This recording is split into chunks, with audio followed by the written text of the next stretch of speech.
What is your inspiration to write about this book? Okay.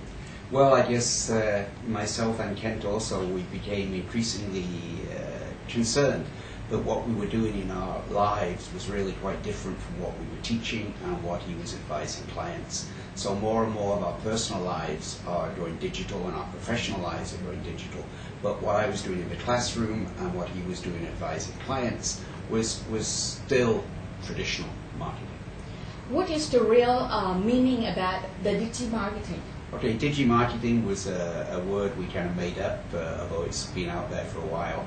It just means digital marketing. It's when most of your marketing goes through digital channels, which means internet, but also mobile, also digital billboards, also iPod, MP3 players, everything that's digital.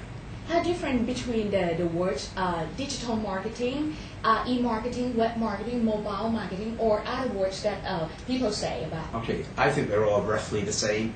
Of course, mobile is a subset of total digital marketing. E-commerce is just part of digital marketing. So I prefer the phrase digital marketing, but you can call it web marketing, but it's not just the web, it's everything digital. What you have seen the opportunity for the DigiMarketing for the entrepreneur, marketers, or the website owner?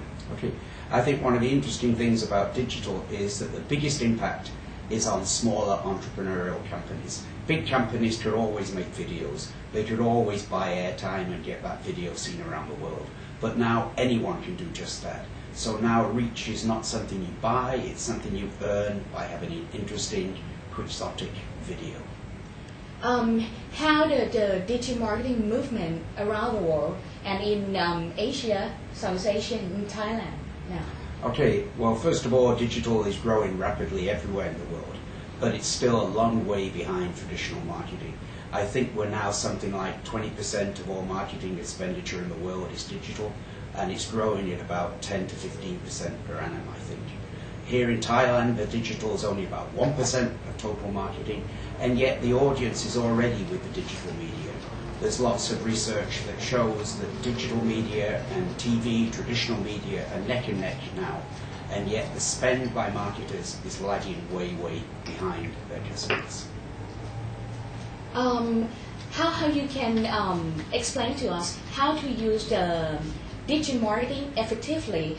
Because today we use it as the intense competition. Okay, I like to talk about the 4 Ps of digital marketing. So I think we all know the 4 Ps of traditional marketing: product, place, promotion, price. But digital has another 4 Ps. It has the same 4 Ps, but then it has another 4. And I think they start from permission. Digital marketing has to start from the permission of the subject, because digital channels are so easy to close. It's easy for me to control the websites I see, the emails I receive, the SMSs I get. So you need my permission to start. Then after permission, you need my participation. And again, a big change from traditional marketing is that in the digital world, people participate.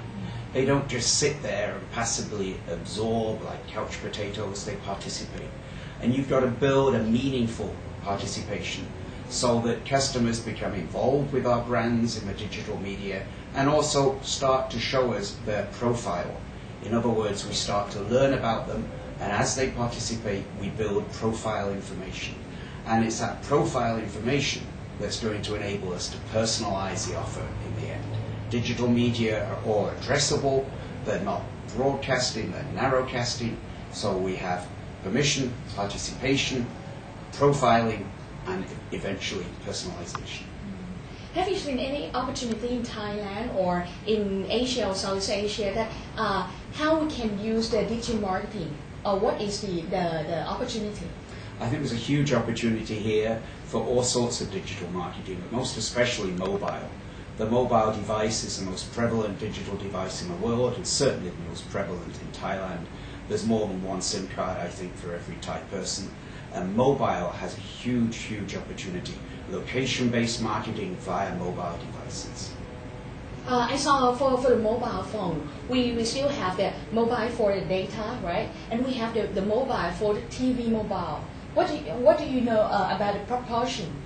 I don't know a lot about the proportion, but what I do know is that once consumers have access to video via mobile devices in a watchable format, in other words, they have data connections that are fast enough, they start to consume video on mobiles. And we've seen that right around the world, and we will see it in Thailand. We know that the digital media still, it is still the new media, right? How can we overcome the traditional media? Okay. Well, first of all, digital media, we call it new media, but it's not really that new. I mean, this all started 30 or 40 years ago. I can remember sending my first email, I think it was more than 30 years ago. So it's not that new. But I wouldn't see it as overcoming traditional media. I'd see it as working with traditional media. I think there's always going to be a role for traditional media, and digital works best when it's used in conjunction with traditional. How can you predict that next year, 2010, how the digital media will be used and what the opportunity in 2010? Okay, I think the first thing we're going to see is a lot more e-coupons, a lot more discounts and offers delivered both via websites and also via mobile devices. I think we're going to see a lot more digital display and point of sale advertising, and we're going to start to see that being integrated, unified across the full range of digital media. One of the attractions of digital media is we can move content seamlessly across them. If I make a digital video, I can use that in the internet, I can use it on billboards, I can use it anywhere.